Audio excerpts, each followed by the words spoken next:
One of the greatest steps you can take towards really having a relationship with God is, for one, getting the right perspective of who he is. Our Father in heaven, hallowed be your name. Really seeing him for who he is. One of the things you can do within that is confront your junk. If you can confront the stuff that interrupts the fellowship, you can have a much better time in God's presence. And sometimes it's not the stuff physically, it's the stuff mentally. It's that stuff in the heart, in the soul, that's separating you from having a peaceful experience in his presence. And so those are the things, and I think it boils down to that question. Does that make sense, Antoine? Like really asking God, not how can I practically get some steps, but God, how can I in every way get you to the center? And interestingly enough, that brings us to some other stuff that we were going to talk about, because we were going to talk about the balance of ministry or family Q, like when it deals, like I know for you, you do a whole bunch of worship time, and you do it through. And actually, do you want to explain that worship time? Because I don't know if people understand that worship time, and then I'll ask the question. Sure. Well, my worship time basically consists of, and has been for years, I try to do an hour a day. And when I say worship time, I literally sit at my keyboard because I love to play. I love to play. And I would just play from the key of C to the key of B. And I'll play about 2 or 3 worship songs. And I looked at the time it'll take for me to go through every key, especially on the hymns. It takes about maybe 12 minutes a song, 13 minutes. It depends on how I'm expressing. One time through, key of C one time, all the way to B one time in every key. So I spend this time, and sometimes it gets to a place, because I was talking about it with my teacher, who, you guys will be seeing that podcast if you haven't seen it already. And I was telling him, I got to the place to where it went from me playing to me now holding a note.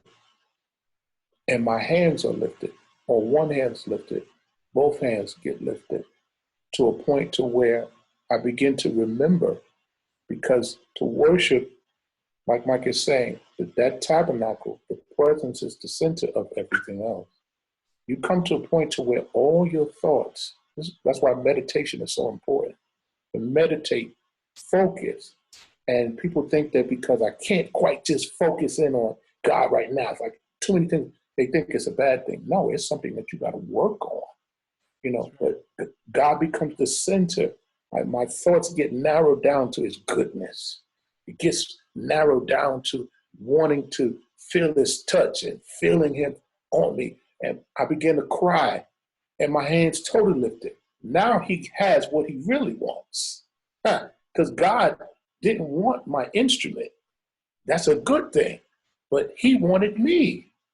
He wanted all of me. No, come from your instrument. Come from your thing that you present to me, and give me yourself, because I want to touch you. I want to heal you. I want to work with you. So that's what my worship time consists of. Yeah, it's been incredible. An encounter.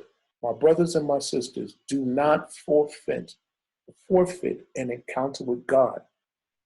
You don't have to be the cleanest. You don't have to be the most, made up or put together or in a perfect place. Wherever you are, God can meet you. Listen, my brother, my sister, I don't know who I'm talking to. I don't know who we're talking to today, but God wants to meet you at your point to where you're ready to yield, to where you're saying, God, I'm tired of things being this way. I'm tired of the circle. I'm tired of the cycle. I'm tired of moving in these ways. I'm tired of going here. I'm tired of this disappointment, putting my hopes in things and putting my hopes in places, putting my hopes in people. I'm ready for you. And in the car, he could touch you. Tears can come to your eyes, and you could feel change, because his presence comes to heal, bring the change in your life. So. Man, can I speak to that too? Because what you said, something was so strong. A lot of people think, and we're sitting here, we're talking about all this, it could sound too deep, and I don't want it to sound deep. I want it to be practical, but God is deep, so I ain't trying yes, to. Yes, he is. Yes, sir. God is deep and God is dope. Can I say it like that? Come on. Come on. Can I get a t-shirt? Come on, somebody. Hallelujah. There we go. Write it down now. All right, so check it out. But here's the thing. We make stuff too complicated. It's like, you know, I have for years, I've been working on my working out stuff. And you know what I found? The secret to working out? The secret to working out is being okay with not being very good at it. That's good. Because we got too much pride that we're grading our performance while we're working out. We're getting on the scale to see what I get, how much I lose. Trying on, you know, people, me and my friends say you jumped the gun. You went and bought you a tight shirt just because you stopped working. Listen, you jumping the gun. You jumping the gun with things. I love it. And that's the same thing with spending time with God. Because the reality is, if you've never done it, you don't really know what you're doing. And you got to be okay with not knowing what you're doing. Yeah. Let me tell you, here's what God rewards. It's the same thing with working out. The only way to get the benefit from working out is being consistent. It ain't nothing magic to it. Listen, when I first started doing P90X, and you know, you got to do pull-ups, I could do maybe one pull-up. At the time, I could do one pull-up. And what I did was I got a chair. I'm just gonna set somebody free. I got a chair. Come on, help them. And I put my bar under the door frame, and I would step on the chair, and I'd push my body up. And I would just go through the motion, and I just kept working. I get down. I have to be okay with doing them like that for a while. Because one day, a few months later, I hadn't even tried to see how far I could go. I put the chair away, and I knocked out 10 free. I was like, whoa, I'm growing. I'm getting better. I'm starting to enjoy these workouts. Come on. I used to only be able to do, they were doing 25, reps of this particular thing, and I could only do 8. You gotta be okay with doing 8 for a while, because that consistency. Here's a translation to consistency. It's called faithfulness. What God rewards is faithfulness. A great example of faithfulness while you're not good at it is Moses.